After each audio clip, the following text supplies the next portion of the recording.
সূরা তাকাসুরের মধ্যে বলেন আলহাকুমুত তাকাসুর।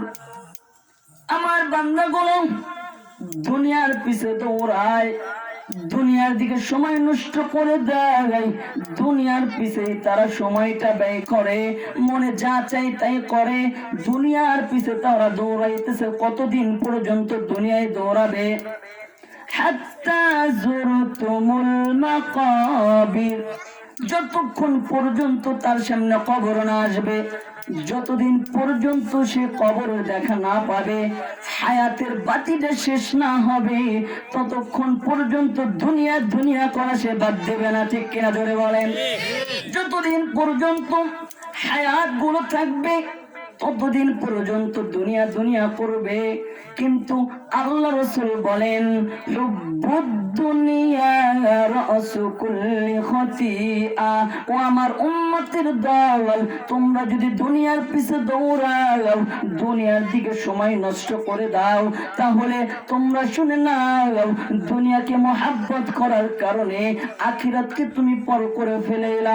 যদি আখিরাত তোমার জন্য পর হয়ে যায়, কাল কিয়ামতের ময়দানে আল্লাহ পাক রব্বুল আলামিন তোমার জন্য ওই খারাপ জায়গা জাহান্নাম, কঠিন জায়গা জাহান্নাম তোমার জন্য নিযুক্ত করে দিবেন। নাউজুবিল্লাহ পড়েন।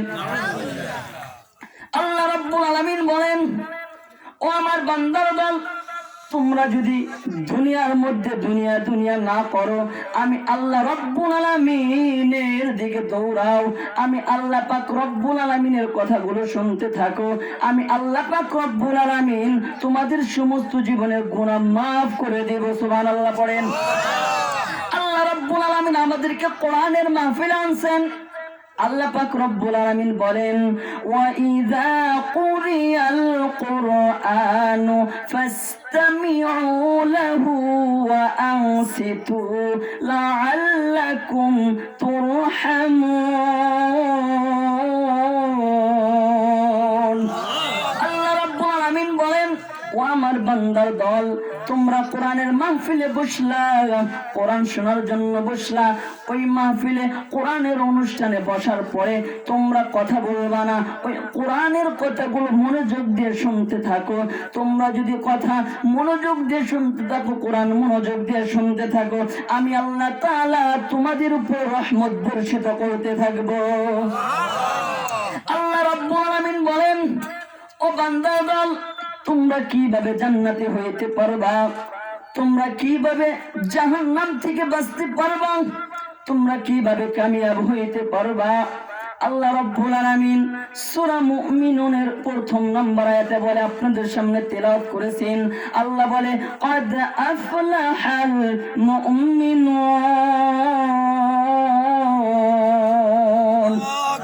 ঈমানদার হবে তারা, সফল কাম হবে তারা, তারাই হচ্ছে জান্নাতি, তারাই হচ্ছে শ্রেষ্ঠ মানুষ, তারা হবে সফল কাম। আল্লাযীনা হুম ফি সালাতিহিম খাশিউন।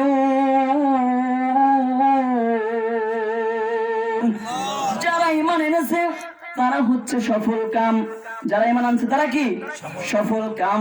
আল্লাহ বলেন যারা ঈমান আনছে তারা হচ্ছে সফল কাম, আর আমি আল্লাহ তাআলা সফল কামদের জন্যই বানাইছি জান্নাতুল ফিরদাউস।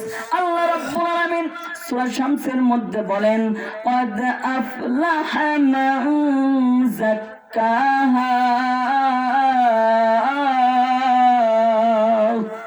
ওই মানুষগুলো আত্মসমর্পণ করেছে, ওই মানুষগুলো নিজের আত্মাকে পরিশুদ্ধ করেছে, নিজের আত্মার মধ্যে কোন অহংকার রাখে নাই, নিজের আত্মার মধ্যে গুনাহগুলো রাখে নাই, আমি আল্লাহকে আত্মা দ্বারা ভয় করেছে। যারা ঈমান আনেছে তারা হচ্ছে সফল কাম। আর আল্লাহ বলেন ক্বাদ আফলাহা মান যাক্কাহা, যাদের অন্তরটা পরিশুদ্ধ করেছে, অন্তরটা পরিষ্কার করেছে, তারা হচ্ছে সফল কাম। নিজের আত্মাকে যে পরিশুদ্ধ করবে তারা কি সফল কাম। আর আল্লাহ পাক রব্বুল আলামিন সফল কামদের জন্য বানাইছে জান্নাতুল ফিরদাউস। ঈমান, ঈমান কি জিনিস আমাদের জানতে হবে, ঠিক না ঠিক? ঈমান কি জিনিস? আল্লাহ রাব্বুল আলামিন বলেন সূরা তাওবার 20 নম্বর আয়াত والذين آمنوا وهاجروا وجاهدوا في سبيل الله بأموالهم وأنفسهم أعظم درجة عند الله وذلك هو الفوز العظيم الله رب العالمين বলেন والذين آمنوا وهاجروا في سبيل الله আমার যে বান্দা ঈমান আনবে যারা ঈমানদার তাদেরকে ডাক দিয়ে বলতেছেন ওয়াল্লাযীনা আমানু আমার ঈমানদার বান্দারা ওয়াহাজারু ওয়াজাহাদু ফি সাবিলিল্লাহ তোমাদের জান দ্বারা তোমাদের মাল দ্বারা আমি আল্লাহর রাস্তায় জিহাদ করবা কার রাস্তায় জান দ্বারা মাল দ্বারা আল্লাহ জানের কথা বলেছে মালের কথা বলেছে জান দ্বারা কিভাবে জিহাদ করে যখন কারো সামনে ইসলামের বিপক্ষে কথা বলে কেউ ইসলামকে ধ্বংস করে দিতে চায় মাদ্রাসা মসজিদের বিপক্ষে কথা বলে ওই সময় শক্তি থাকার পরেও যারা তার জান দিয়ে তার জবান দিয়ে ইসলামের হেফাজত না করে তারা ওই সময় মুনাফিক হয়ে যায় নাউজুবিল্লাহ পড়েন কেমন ঈমানদার ছিল তালহা রাদিয়াল্লাহু তাআলা আনহু আমার নবী যখন যুদ্ধের ময়দানে গেলেন তাবুকের যুদ্ধে আমার রাসূল যখন তায়েফের যুদ্ধে উহুদের যুদ্ধে গেলেন উহুদের যুদ্ধের মধ্যে 70 জন বড় বড় সাহাবা শহীদ হয়ে গিয়েছিলেন আপনাদের এই ঘটনাগুলো জানা আছে তবু একটু বলতে চাই আমার নবী যখন যুদ্ধের ময়দানে চলে গেলেন উহুদের যুদ্ধে যাওয়ার পরে কাফেররা আক্রমণ করলো আমার নবী একটা গুহার মধ্যে পড়ে গেল আমার রাসূল একটা গুহার মধ্যে একটা পাহাড়ের গুহার মধ্যে পড়ে গেল আমার রাসূলের সঙ্গে ছিল তালহা রাদিয়াল্লাহু তাআলা আনহু কাফেররা আক্রমণ করলো কাফেররা যখন আমার সাহাবারা যখন নবীকে খুঁজে পায় না সাহাবারা মনে করলো হয়তো কাফেররা নবীকে লুকায়া ফেলছে হয়তো মেরে ফেলেছে এই মুহূর্তে কাফেররা ঘোষণা করে দিল মুহাম্মদকে আমরা মেরে ফেলেছি নাউজুবিল্লাহ পড়েন কিছু কাফেররা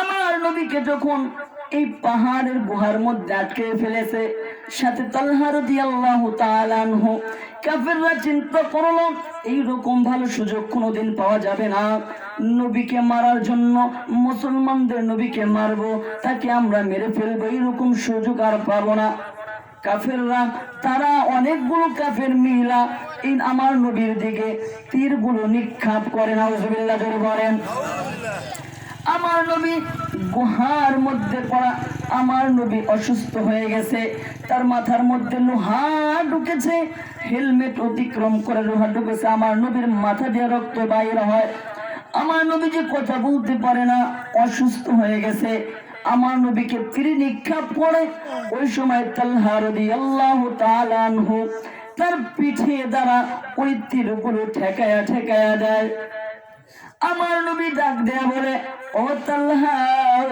তুমি চলে যাও ওরা আমি নবীকে মেরে ফেলবে তালহা রাদিয়াল্লাহু তাআলা আনহু বলে ইয়া রাসূলুল্লাহ ইয়া হাবিবাল্লাহ আপনি কে ছাড়া আমি যেতে পারি না দরকার হয় আপনি কি বাঁচানোর জন্য আমার জীবন দিয়ে দেব তবুও তালহা আমি আপনাকে ছাড়া যেতে পারি না ইয়া রাসূলুল্লাহ ইয়া হাবিবাল্লাহ আপনি তো আমাকে শক্ত করে ধরুন আমাদেরকে গুহার মধ্যে থেকে উঠতে হবে নয়তো কাফেররা আমাদের উপর আরো বেশি আক্রমণ করবে আমার নবী চোখের পানি ছেড়ে দিয়ে ডাক দিয়ে বলে তালহা আমি নবীর গায়ের মধ্যে এরকম শক্তি নাই আমি নবীর মাথার মধ্যে লোহা ঢুকেছে আমি নবী ভালো করে কথা বলতে পারি না মাথার ব্যথা আমি নবীর গায়ের মধ্যে তীর লাগছে ও তালহা আমি নবী তো লড়তে পারি না তালহা রাদিয়াল্লাহু তাআলা আনহু নবীকে এরকম ভাবে আঁকড়ায়া ধরছে কাফেররা চিন্তা করলো আগে তালহাকে শেষ করতে হবে নবীকে নয়তো মারা যাবে না কাফেররা এরকম তীর নিক্ষেপ করতেছে তালহা রাদিয়াল্লাহু তাআলা আনহুর পিঠে তীরগুলো ঢুকে পড়ে তালহার পিঠে ক্ষত বিক্ষত হয়ে যায় তালহা রাদিয়াল্লাহু তাআলা আনহু আমার নবীকে বলে ইয়া রাসূলুল্লাহ ইয়া হাবিবাল্লাহ কাফেররা আমাদের উপর আক্রমণ করে। নবী গো, আপনি আমাকে নাঙ্গল হিসাবে, চগল হিসাবে আমাকে ব্যবহার করুন। আপনি এই গর্ত থেকে বাহির হন, নয়তো কাফেররা আরো সুযোগ পেয়ে যাবে। আমার নবী চোখের পানি ছেড়ে দেয়, তাল্লাহ আমার শক্তি না, আমি উঠতে পারবো না। কাফেরেরা এরকম নবীর উপরে আক্রমণ করতেছে। তাল্লাহ রাদিয়াল্লাহু তাআলা আনহু তার পিঠ দিয়ে তীরগুলো ঠেকায়া দিতেছে, ঠেকায়া দেয়। এক পর্যায়ে একটা দুইটা এরকম করে তীর মারতে মারতে প্রায় ৮২টা তীর নিক্ষেপ করে তালহা রাদিয়াল্লাহু তাআলা আনহুর পেটগুলোতে ছিদ্র হয়ে যায়। তালহা রাদিয়াল্লাহু তাআলা আনহু ৮২টা তীর খাওয়ার পরে শহীদ বরণ করলো, শহীদ হয়ে গেল। কাফেররা চিন্তা করলো হয়তো মুহাম্মদ মরে গেছে, তালহাও মরে গেছে। কাফেররা ঘোষণা করে দিল আমরা মুহাম্মদকে মেরে ফেলেছি। সাহাবারা পাগলের মতো হয়ে গেল।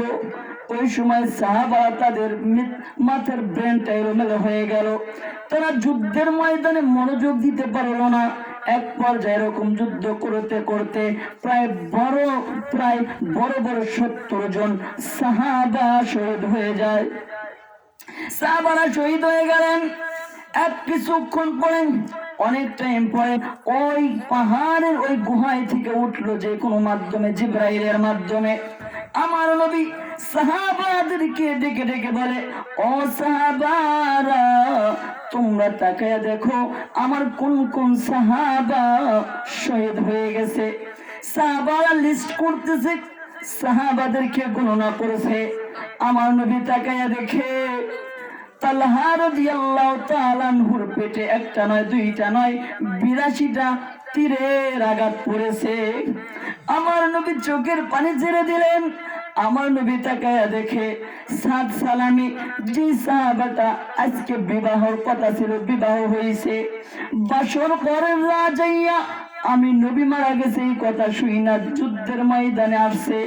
যুদ্ধের ময়দানে আসার পর সাদ সালামি ইন্তেকাল করেছে, শহীদ হয়েছে। হানজালা শহীদ, বড় বড় সাহাবা শহীদ, নবীর চাচা আমির হামজা শহীদ, বড় বড় সাহাবারা শহীদ হয়ে গেল। আমার নবীর মনটা ভেঙে পড়লো।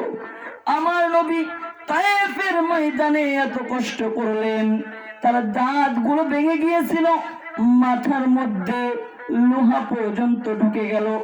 আমার নবীকে তালহা রাদিয়াল্লাহু তাআলা আনহু নিজের জীবনটা দিয়ে আমার নবীকে বাঁচায়া দিল, ইসলামের উপকার করলো। আল্লাহ রাব্বুল আলামিন বলেন এইরকম জান দিয়ে যারা আমি আল্লাহর রাস্তায় জিহাদ করবে, আমি আল্লাহ তাদের জন্য বানাইছি জান্নাতুল ফিরদাউস। সুবহানাল্লাহ বলেন। আল্লাহ রাব্বুল আলামিন এই পৃথিবীর মধ্যে যতগুলো নিয়ম নীতি দান করেছেন, যতগুলো আদেশ নির্দেশ দান করেছেন, কোন মানুষ যদি এই নিয়ম নীতিগুলো না মানে ওই মানুষটা সঙ্গে সঙ্গে কাফের হয়ে যায়। নাউজুবিল্লাহ পড়েন। আজকে আমাদের সমাজের মধ্যে ইসলামকে ধ্বংস করার জন্য পাইতারা চলতেছে, ইসলামের সাথে গাদ্দারি করা হইতেছে, মাদ্রাসার বিরুদ্ধে কটূক্তি করে, মসজিদের বিরুদ্ধে কটূক্তি করে, উলামায়ে কিরামদেরকে অপমানজনক কথা বলে, উলামায়ে কিরামদেরকে অপমান করে। যেই নবী তার মাথার মধ্যে লোহার আঘাত খাইছে, দাঁত মোবারক শহীদ হয়েছে, এত কষ্ট করে ইসলাম আনছে, তালহা রাদিয়াল্লাহু তাআলা আনহু জীবন দিয়েছে, সাহাবারা তাদের জীবনকে শেষ করে দিয়েছে। যে ইসলাম আমাদের সামনে এত কষ্টের মাধ্যমে আসলো, সেই ইসলামকে ধ্বংস করার জন্য যারা তা করে আমাদের জীবন থাকতে আমরা তাদেরকে ছাড়তে পারি না। ঠিক কিনা জোরে বলেন। আমাদেরকে চিহ্নিত করতে হবে যারা ইসলামের শত্রু তারা আমাদের দুশমন। ঠিক না বেঠিক? যারা কোরআনের শত্রু তারা কোরআনের দুশমন, আল্লাহর দুশমন, মুসলমানদের জানের দুশমন, তারা রাষ্ট্রীয় দুশমন, তারা খোদার দুশমন, তারা জান্নাত পাবে না, তারা জাহান্নামের আসামি। আর যারা জান্নাত পাবে না তাদের সাথে আমাদের কোনো সম্পর্ক থাকতে পারে না। ঠিক না বেঠিক জোরে বলেন। আল্লাহ জান্নাত বানিয়েছেন আমাদের জন্য, মুসলমানদের জন্য, আল্লাহর পেয়ারা বান্দাদের জন্য। আল্লাহ পাক রব্বুল আলামিন আমাদের সকলকে আল্লাহর পেয়ারা বান্দা হিসেবে কবুল করুন। সকলে পড়ি আমিন। জালসা শেষ পর্যন্ত থাকবেন আপনারা ইনশাআল্লাহ। আল্লাহ তাআলা সবাইকে কবুল করুন। সকলে পড়ি আমিন।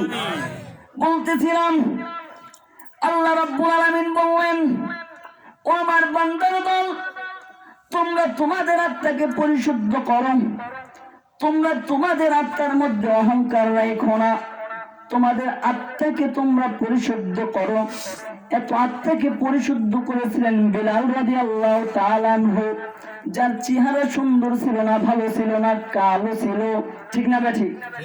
দেখতে খাটো সুন্দর দেখা যায় না, দাঁতগুলো তারা বাঁকা। বিলাল রাদিয়াল্লাহু তাআলা আনহুর মতো আরেক সাহাবী ছিল সাদ সালাম, একটু আগে বললাম বিবাহের দিনে শহীদ হয়ে গিয়েছে। সাদ সালামি সুন্দর ছিল না, কালো ছিল। বিলাল রাদিয়াল্লাহু তাআলা আনহু কালো ছিল, সুন্দর ছিল না। এই বিলাল রাদিয়াল্লাহু তাআলা আনহুর জীবনটা কত সুন্দর ছিল, তার আত্মাটা কত পরিশুদ্ধ ছিল। শুনতে চান? বিলাল রাদিয়াল্লাহু তাআলা আনহুর আত্মাটা কত পরিশুদ্ধ ছিল। তার দাম ছিল মাত্র মুসলমান হওয়ার আগে 6 টাকা। কয় টাকা? 6 টাকা। আর মুসলমান হওয়ার পরে তার দাম হয়ে গেছে সমস্ত মানুষের আগে জান্নাতি মানুষ। সুবহানাল্লাহ পড়ে। আমার নবী যখন ঘোষণা করেছিল সব মানুষের আগে বিলাল জান্নাতে যাবে। কে জান্নাতে যাবে? বিলাল। তখন বিলাল হাসি মুখে বলেছিল, ইয়া রাসূলুল্লাহ, ইয়া হাবিবাল্লাহ, আপনার আগেও কি আমি জান্নাতে প্রবেশ করব? আমার নবী মুস্কি হেসে বললেন, হ্যাঁ বিলাল, আমি নবীর আগেও তুমি জান্নাতে প্রবেশ করেন। আল্লাহু আকবার বলেন। নবীর আগে জান্নাতে প্রবেশ করে এমন মানুষ আছে কেউ? যার জন্য জান্নাত জাহান্নাম বানাইছে, পৃথিবী বানাইছে, যার জন্য পুরা মাখলুককে সৃষ্টি করেছে, সেই নবীর আগে জান্নাতে কে যাবে?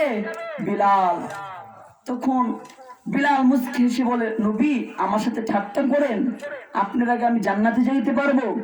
তখন আমার নবী বলে, বিলাল রে, আমাকে আল্লাহ জান্নাত দিবে, আমি যেই ঘোড়া, যেই উটের উপরে উঠে জান্নাতে প্রবেশ করব, তুমি সেই উটের লাগাম ধরে তুমি ওই উটটাকে রাস্তা দেখায় নিয়ে যাইবা। আল্লাহু আকবার।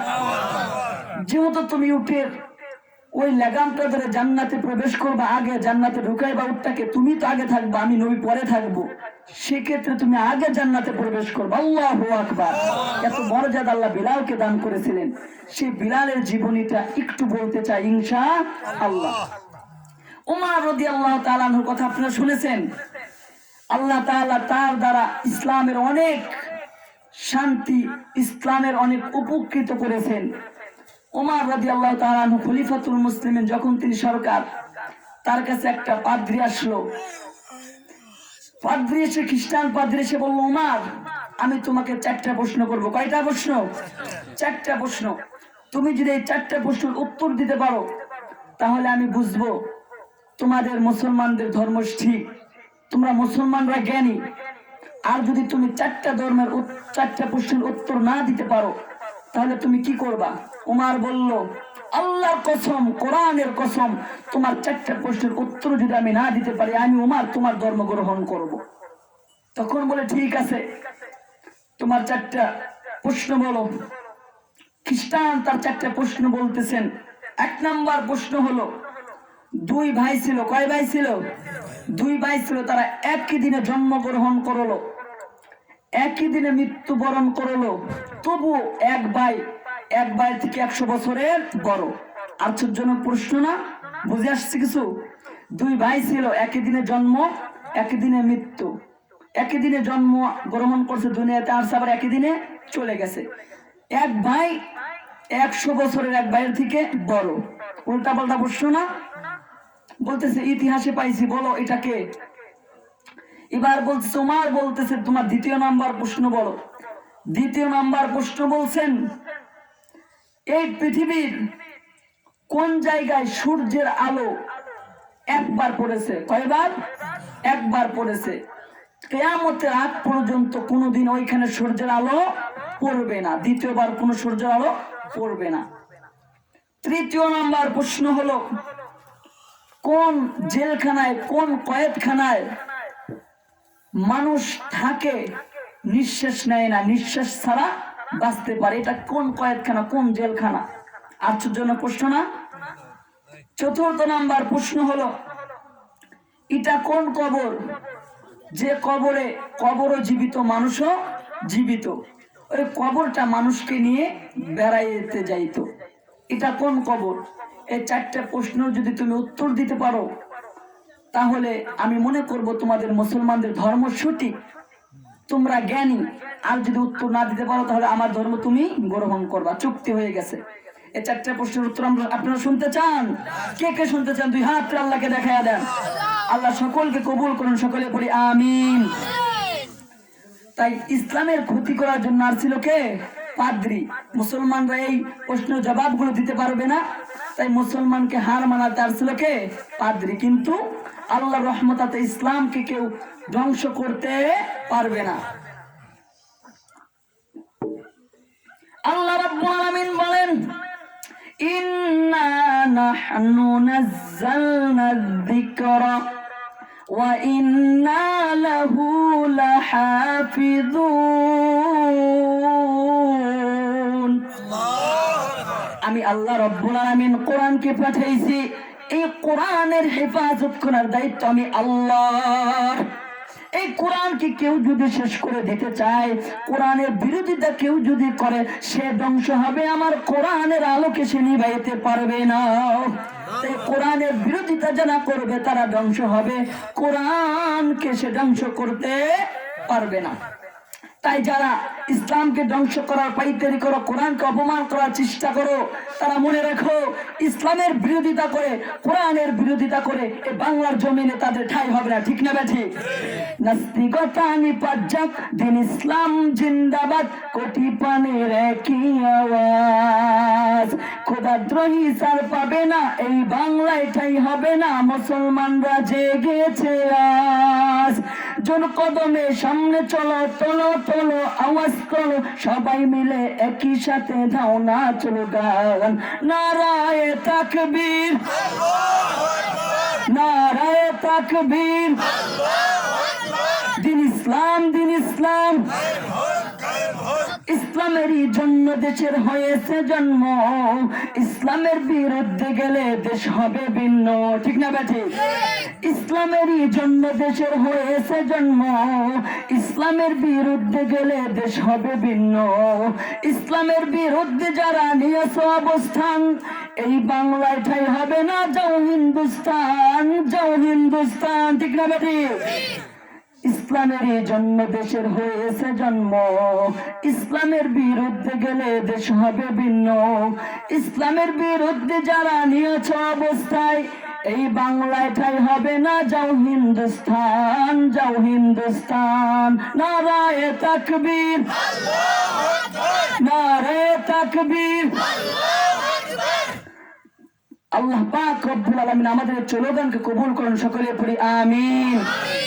বিলাল রাদিয়াল্লাহু তাআলা আনহু যখন সে উমাইয়ার গোলামি করে, উমাইয়ার দাস, যখন উমাইয়ার চাকর, ওই সময় বিলাল রাদিয়াল্লাহু তাআলা আনহু একদিন বলতেছেন আহাদ, আহাদ অর্থ আল্লাহ এক, অদ্বিতীয়, কোন শরীক নাই। আল্লাহ বলেন কুল হুয়াল্লাহু আহাদ। ও বন্ধু, তুমি উম্মতরে জানায়া দাও, তুমি উম্মতরে বলো আমি আল্লাহ এক, আমি আল্লাহর কোন শরীক নাই। আল্লাহু আকবার বলেন। আল্লাহ রাব্বুল আলামিন কুল হুয়াল্লাহু আহাদ বলেছেন, আল্লাহর পরিচয় দিয়েছেন সূরা ইখলাসের মধ্যে। আল্লাহর কোন শরীক নাই, আল্লাহকে কেউ জন্ম দেয় না, কারো থেকে জন্ম নেয় নাই, আল্লাহ কারো মুখাপেক্ষী নন, সবাই আল্লাহর মুখাপেক্ষী। আল্লাহ সুন্দর করে তার পরিচয়টা সূরা ইখলাসে দিয়েছেন। তাই বিলাল রাদিয়াল্লাহু তাআলা আনহু বলতেছেন, যিনি এক আমি তার মানে শুধু আহাদ বলে, শুধু বলে আহাদ, আল্লাহ এক, যে অদ্বিতীয় আমি তারে মানি। যখন উমাইয়ার লোক এই ঘটনা শুনতে পাইল, এই কথা শুনতে পাইল, উমাইয়ার লোকেরা উমাইয়াকে জানাইল, ও উমাইয়া, তুমি কার গোলাম হিসেবে রাখো, কারে তুমি ভাত কাপড় দাও, কারে খাওয়াও, সে তো তোমারে মানে না, তোমার খোদারে মানে না। সে বলে আহাদ, যিনি অদ্বিতীয়, যার কোনো শরীক নাই, তারে মানে। ও বিলাল, বিলাল তো এরকম কথা শুরু করে দিয়েছে, তুমি কারে টাকা পয়সা দিয়ে পোষো। উমাইয়ার লোকেরা যখন উমাইয়ার কানে কথাগুলো উস্কানি দিল, উমাইয়া তখন রাগ হইয়া বিলালের উপরে শাস্তি শুরু করে দিল। বিলাল রাদিয়াল্লাহু তাআলা আনহুকে গরম বালুর মধ্যে শোয়া দেয়। বিলাল রাদিয়াল্লাহু তাআলা আনহু গরম বালুর মধ্যে শোয়া, গরম বালুর মধ্যে তাকে তাপের মধ্যে শোয়া রাখে। বিলাল শুধু চোখের পানি ফেলে আর বলে আহাদ, আহাদ। উমাইয়া চিন্তা করো, এইভাবে বিলালকে এই রাস্তা থেকে ফেরানো যাবে না, বিলালকে আরো বেশি শাস্তি দিতে হবে, তাকে আরো বেশি আঘাত করতে হবে, তবে এই রাস্তা থেকে শেষ হবে। বিলাল রাদিয়াল্লাহু তাআলা আনহুকে ঘোড়ার চাবুক গুলো দিয়ে পিটায় ঘোড়ার চাবুক গুলো দিয়ে তাকে আঘাত করে। বিলাল রাদিয়াল্লাহু তাআলা আনহু চোখের পানি গুলো ছেড়ে দেয়, তবুও ইসলাম ছাড়ে না, আহাদ আহাদ শব্দগুলো বলে। উমাইয়া চিন্তা করলো এইভাবে বিলালকে শায়েস্তা করা যাবে না। উমাইয়া ডাক দেয়া বলে, ও আমার লোকেরা, তোমরা যাও একটা লোহা গরম করে আনো। লোহা গরম করে আনার পরে উমাইয়া বিলালের জিহ্বার মধ্যে লোহার সেক দিয়ে দেয়। নাউযুবিল্লাহ বলেন। বিলালের জিহ্বার মধ্যে লোহার সেক দেয়। বিলাল আর মুখ দ্বারা আহাদ আহাদ শব্দটা বলতে পারে না। বিলাল চোখের পানি ছেড়ে দেয়, বিলাল কান্না করে। এত কষ্টের দিন আবু বকর রাদিয়াল্লাহু তাআলা আনহু দেখতে পাইলেন। আবু বকর রাদিয়াল্লাহু তাআলা আনহু বিলালের কষ্ট থেকে সহ্য করতে পারে না। আবু বকর রাদিয়াল্লাহু তাআলা আনহুর মনের মধ্যে দুবার মায়া ছেড়ে দেওয়া ছিল। আবু বকর রাদিয়াল্লাহু তাআলা আনহু উমাইয়াকে বলল, ও উমাইয়া, আমি তোমার গোলামটারে কিনতে চাই, আমার কাছে কি বিক্রি করবা? উমাইয়া ডাক দিয়া বলে, ও আবু বকর, এই বেয়াদব গোলামকে কে কিনবে? তুমি যদি কিনতে চাও নিয়ে যাও, এই বেয়াদব গোলামকে আমি আর রাখতে চাই না। আবু বকর বলে, ও উমাইয়া, আমার কাছে বেশি টাকা নাই, আমার কাছে মাত্র 2-3 টাকা 6টা টাকা আছে, তুমি কি এই টাকা বিক্রি করবা? উমাইয়া বলে, এইরকম বেয়াদব গোলামকে 6 টাকা বিক্রি করতে পারলে তো লাভ, তুমি নিয়ে যাও। বিলাল রাদিয়াল্লাহু তাআলা আনহুকে আবু বকর রাদিয়াল্লাহু তাআলা আনহু কিনে আনলেন। আবু বকর রাদিয়াল্লাহু তাআলা আনহুকে বিলালকে আনার পরে বিলাল রাদিয়াল্লাহু তাআলা আনহুকে নবীজির দরবারে নিয়ে গেলেন। আমার নবীজির কাছে কষ্টের কথাগুলো বিলাল বলে আর চোখের পানি ফেলে। বিলাল রাদিয়াল্লাহু তাআলা আনহু নবীকে বলল, ও নবী, আপনি আমাকে কালেমা পড়া মুসলমান বানায়া দেন। বিলালকে কালেমা পড়া মুসলমান বানায়া দিল। সুবহানাল্লাহ পড়েন। বিলালের দাম ছিল মাত্র 6 টাকা। কালেমা পড়ে মুসলমান হওয়ার পর বিলাল এমন আমল করলো, আমার নবী হাদিসের মধ্যে বলেন, যেই দিন আমি আল্লাহ রাব্বুল আলামিন